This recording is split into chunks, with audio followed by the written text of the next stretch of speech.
Punchlines: The Rise of Female Boxing, Breaking the Silence, Bearing the Scars, by Alan T. Cunningham. Punchlines 3. The Rise of Female Boxing tells a story of the women who transformed a male-dominated sport into their own arena. From Claressa Shields to Katie Taylor, Amanda Serrano, and Savannah Marshall, these fighters battle not only opponents, but societal expectations and the hidden costs of the sport. The book explores triumph and sacrifice, the physical toll of repeated blows, the mental strain of constant scrutiny, and the fight for respect and fair pay. Through vivid storytelling, personal stories, and expert insights, Punchlines 3 celebrates courage, reveals the risks, and shows how women are shaping the future of boxing with strength, resilience, and determination. Chapter 1. The New Faces of the Fight. For more than a century, boxing belonged to men. The posters, the headlines, the champions all carried male faces.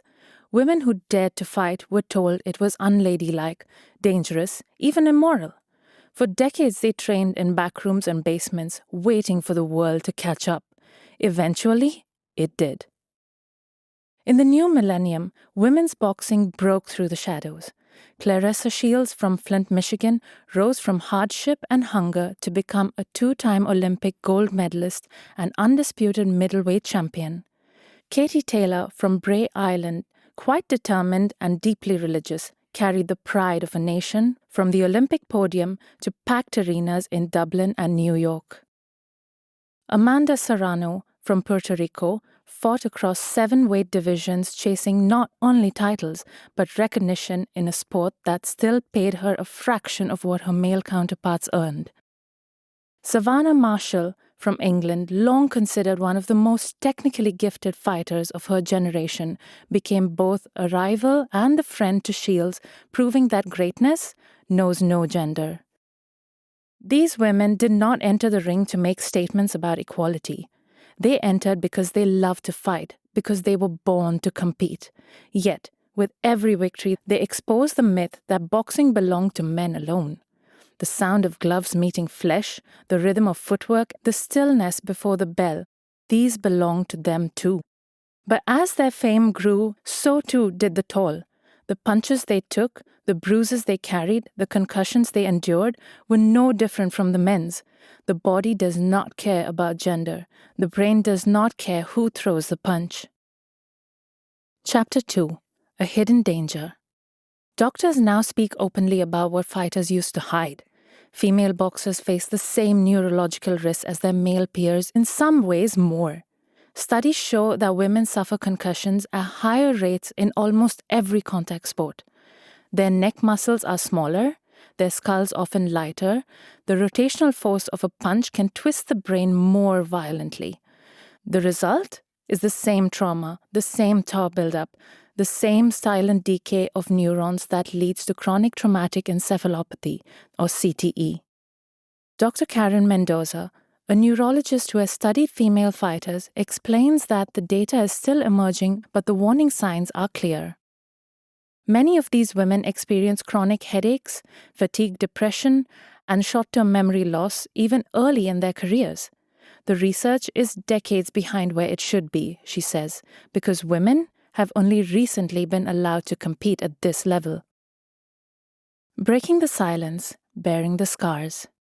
Former world champion Christina Hammer began to notice migraines after sparring sessions. Cecilia Breckhaus, who once reigned as the undisputed welterweight champion, has spoken about numbness in her hands and short bouts of dizziness long after retirement. Jessica McCaskill described moments of sudden forgetfulness days after fights when her body felt fine, but her thoughts did not. These stories echoed the same patterns that haunted Muhammad Ali and so many before him, but now told in women's voices, softer perhaps, but just as tragic. Chapter 3. Fighting More Than Opponents. For women, the battle has never been only in the ring. They fight for purses, for airtime, for respect. Claressa Shields had to move into mixed martial arts just to earn what some male journeymen make in a single bout, Katie Taylor fought not just opponents, but the weight of expectation from a country that adored her yet often questioned her place among the greats. Amanda Serrano trained in silence while caring for family, struggling to balance devotion with survival. Many of these fighters speak of exhaustion, not from the fights themselves, but from the constant proving of worth. You win a title, and they still ask you if you can really punch like a man, said Serrano. But I'm not trying to be a man. I'm trying to be me. Behind their smiles lie sleepless nights. Some cope with depression, others with anxiety or post-concussion symptoms that linger for years. Laila Ali, the daughter of Muhammad Ali, has spoken about the fear of inheriting not only her father's legacy, but his condition. Every time I forget a word, I think of him, she said once, and I wonder what's waiting down the line. Chapter 4. The Price of Progress. Medical journals are beginning to catch up. Researchers in the United States and Europe have started to study retired female fighters examining blood markers and brain imaging to detect early signs of neurodegeneration.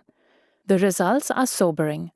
Even with fewer professional rounds than male boxers, many women show similar patterns of microdamage. The repeated shocks of sparring add up over time, and while gloves and headgear offer some protection, the brain remains vulnerable. The physical injuries are only part of the cost. Emotional fatigue, the loss of identity after retirement, and the challenge of navigating life after the crowd fades are universal across gender. Nicola Adams, the two-time Olympic champion from Britain, retired early after medical warnings about eye damage. I wanted to see my future, she said. Her decision sparked both respect and disappointment from fans who did not understand that sometimes walking away is the bravest act of all. Others continue to fight both literally and metaphorically. Sinessa Estrada, a dynamic champion from the United States, advocates for brain health testing and regular neurological scans for female fighters. We have to be smarter than the last generation, she says. We have to look after each other because nobody else will. Chapter 5. Changing the Code. The culture of female boxing is slowly evolving. Where once toughness was measured by how much pain a fighter could take, now there is conversation about longevity, recovery, and mental health. Gyms are beginning to limit sparring rounds to protect young athletes. Promoters are investing in medical research. The unspoken rule that you never show weakness is being rewritten by women who understand that strength and vulnerability can coexist. In countries like Ireland and in the United States, fighters are teaming up with neurologists to track head trauma through impact sensors and cognitive tests. These collaborations aim not to weaken the sport, but to ensure its survival. You can love boxing and still protect those who fight, says Dr. Mendoza. That's not contradiction, that's progress. Chapter 6. The Legacy and the Lesson. Women's boxing is still young. The first Olympic gold for a female boxer was only awarded in 2012 when Nicola Adams made history in London. A little over a decade later, the sport has champions on every continent, televised main events, and global audiences. Yet the dangers remain unchanged. Behind every medal, every belt, every cheer is the same silent question that haunted Ali and all who came before. How much can the brain endure for the sake of glory? Claressa Shields once said, "I want to be remembered as the woman who changed boxing forever." She already has. But as science continues to reveal the cost of every punch, the hope is that change will mean more than fame. It will mean safety awareness and respect for the athletes whose courage lights the ring. Because whether it is Ali's tremor in Atlanta or a woman's quiet struggle to recall the words for victory, the truth remains constant. Boxing exalts, boxing destroys. And in every corner of the sport, from Flint to Bray, from San Juan to London, the fight for recognition must never come at the expense of the fighters themselves. Chapter 7. Minds in the Ring. The ring tests more than strength, it tests the mind. For female fighters, mental battles often begin long before the first bell. Many grow up in environments where boxing is seen as dangerous or unladylike. Claressa Shields spoke of early days in Flint, Michigan, where the neighborhood offered few safe outlets for energy, anger, or ambition. Fighting was her escape, but also a lonely path. Anxiety and self-doubt shadowed training sessions. Young fighters like Shields and Taylor had to overcome not just opponents, but a world that questioned their place in a male-dominated sport. Every loss felt like proof of inadequacy. Every win carried the burden of expectation. For some, depression crept silently between the rounds. Amanda Serrano recounts nights lying awake, wondering if her sacrifice, training, family obligations, financial hardship was worth it. Mental resilience is as critical as physical conditioning. Visualization exercises, meditation, and mental coaching are increasingly part of a fighter's regimen.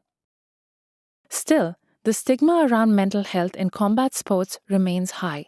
Many women report hiding anxiety, panic attacks, or feelings of burnout for fear of being labeled weak. Yet, the truth is clear. Fighting with a fractured mind is as dangerous as fighting with a fractured body. Chapter 8. The Hidden Battles. The journey to the top is paved with sacrifices most outsiders will never see. Early mornings, bruised bodies, and grueling travel schedules are only part of it. Behind closed doors, female boxers navigate emotional strain from societal pressures, family responsibilities, and the constant scrutiny of a sport that often undervalues them. Many fighters carry trauma beyond the ring. Childhood abuse, economic hardship, and systemic discrimination are common threads in the stories of elite female athletes.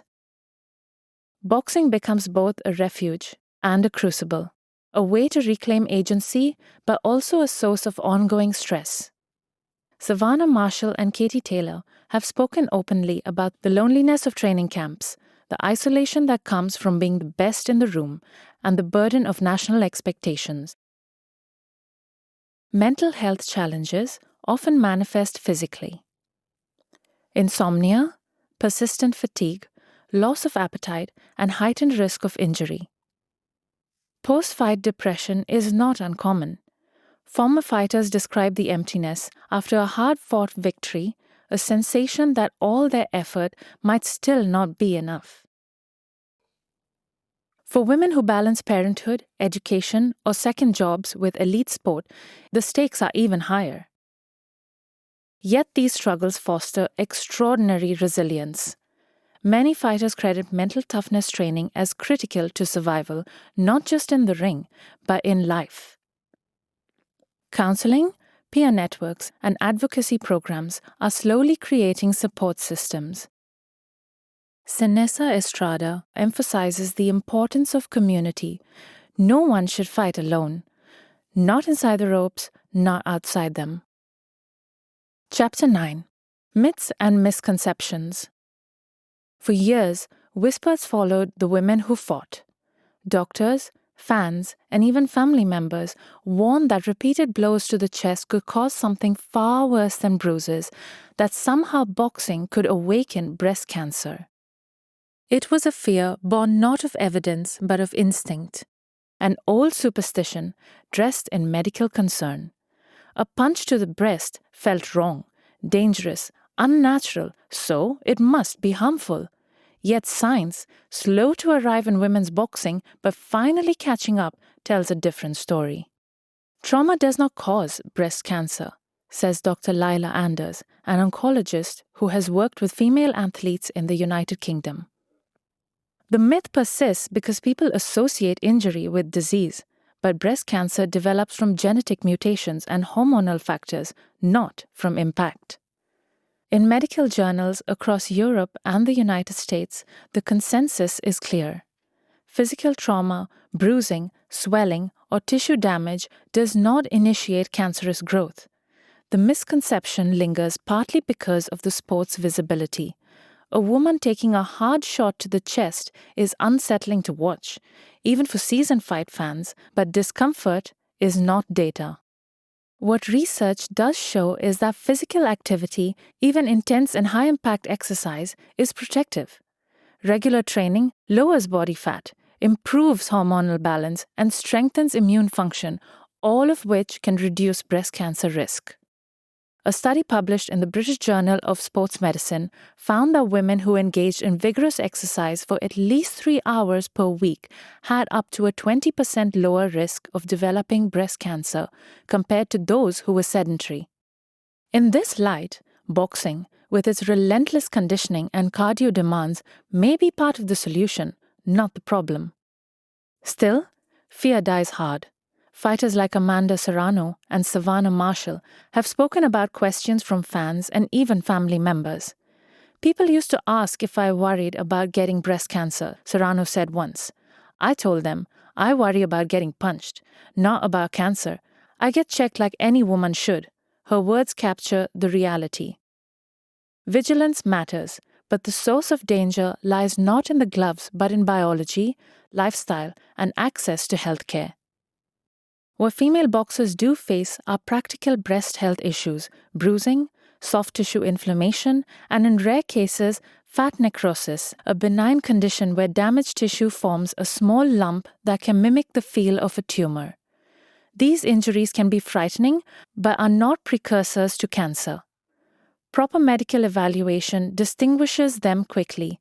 Protective gear, improved sports bras, and awareness training have made such injuries less frequent and less severe. In this sense, the real battle is not against cancer, but against misinformation. For decades, the absence of women in combat sports allowed myths to thrive unchecked. Now that they are visible, their bodies in motion, their power undeniable, the old fears resurface under new names. But every study, every scan, every round of research affirms what fighters already know in their bones. Strength is not sickness.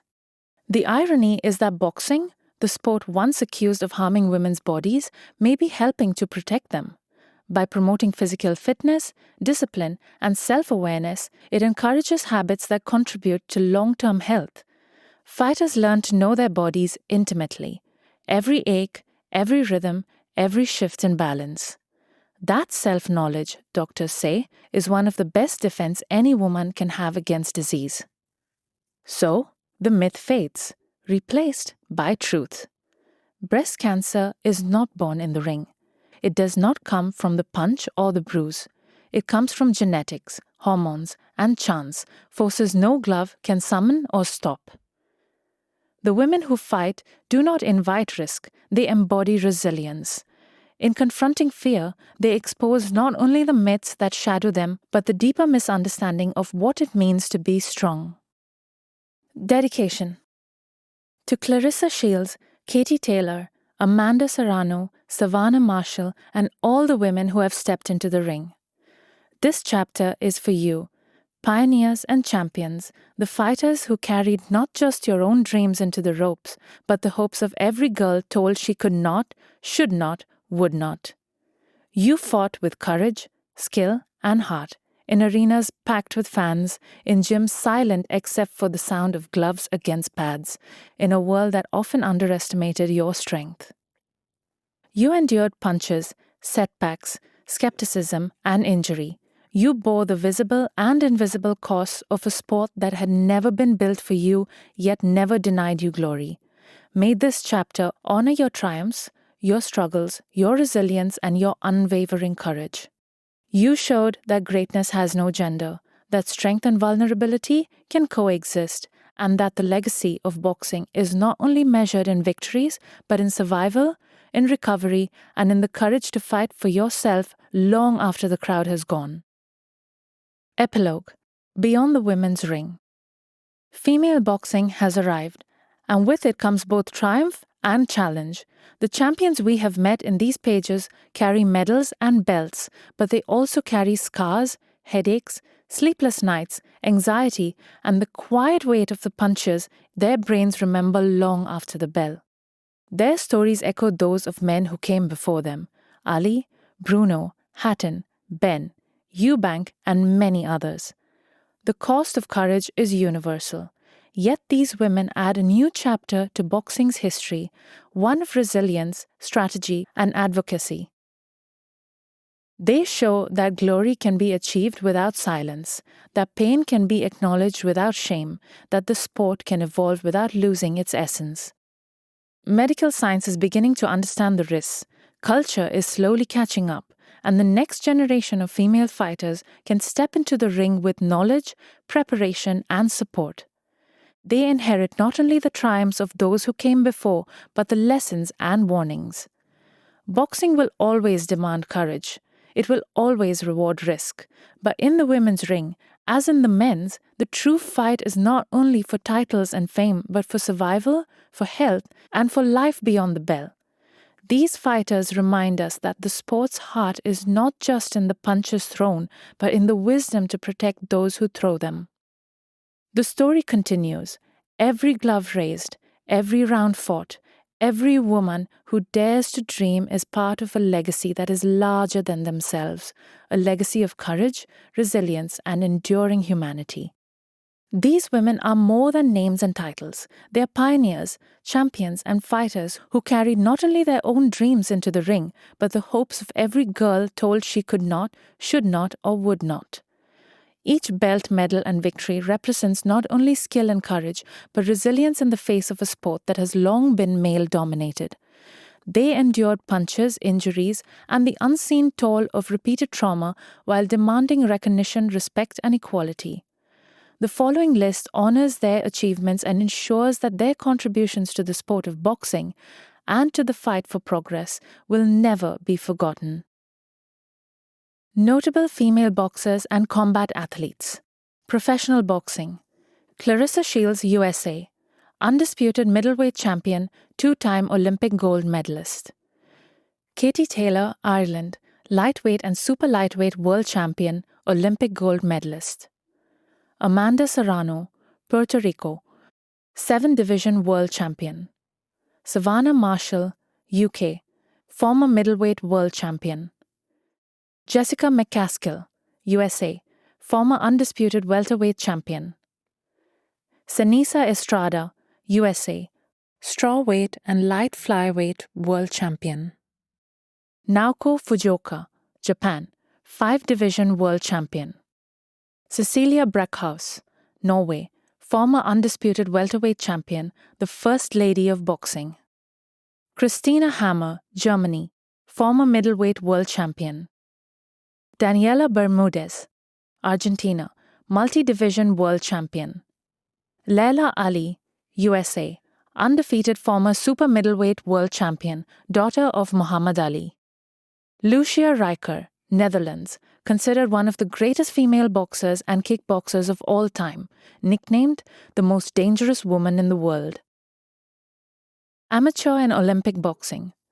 Nicola Adams, UK, two-time Olympic gold medalist, first woman to win Olympic boxing gold. Mary Kom, India, 6-time world amateur champion, Olympic bronze medalist. Estelle Mosley, France, Olympic lightweight gold medalist 2016. Beatriz Ferreira, Brazil, Olympic silver medalist, world amateur champion. Irma Testa, Italy, Olympic bronze medalist, world silver medalist. Stacey Copeland, UK, Commonwealth champion, also a former footballer. Michaela Walsh, Northern Ireland, European and Commonwealth medalist, Olympian. Kickboxing, Muay Thai, and other combat sports. Anissa Meksen, France, multi-time world champion in kickboxing and Muay Thai. Stamp Fairtex, Thailand, one championship Muay Thai and kickboxing world champion, also MMA fighter. Jorina Baz, Netherlands, Muay Thai and kickboxing world champion, defeated Chris Cyborg in kickboxing. Valentina Shevchenko, Kyrgyzstan, multi-time Muay Thai world champion, later transitioned to MMA. Tiffany Van Soest, USA, Glory kickboxing world champion, decorated Muay Thai fighter. Author's notes. When I began this project, I thought I was simply writing about boxing. What I discovered instead was a world of courage, struggle, and perseverance that extends far beyond the ropes. Female boxing is young, but the women who fight in it carry legacies, both inherited and self-made, histories of exclusion, determination, and triumph. Researching and speaking with athletes, I was struck by their complexity. They are not only champions, but they are also daughters, mothers, advocates, and pioneers. They endure the same physical punishment as male fighters, face similar neurological risks, and navigate a culture that has historically undervalued them. Yet they fight on, not for recognition, but because boxing is part of who they are. In telling their stories, I wanted to honor both the victories and the costs. The belts, medals, and historic wins tell one story. The sleepless nights, the anxiety, the post-concussion struggles, and the societal pressures tell another. Both are essential to understanding the full picture of women's boxing. This book is ultimately a tribute to Claressa Shields, Katie Taylor, Amanda Serrano, Savannah Marshall, and the countless others who dared to fight when the world said they should not. You have changed the sport forever. To the next generation of young women stepping into gyms, rings, and arenas, you inherit not just a legacy of success, but also lessons in courage, resilience, and self-belief. If these pages inspire even one reader to see boxing and women in sport in a new light, to value strength and vulnerability equally, then this book has achieved its purpose. Alan T. Cunningham.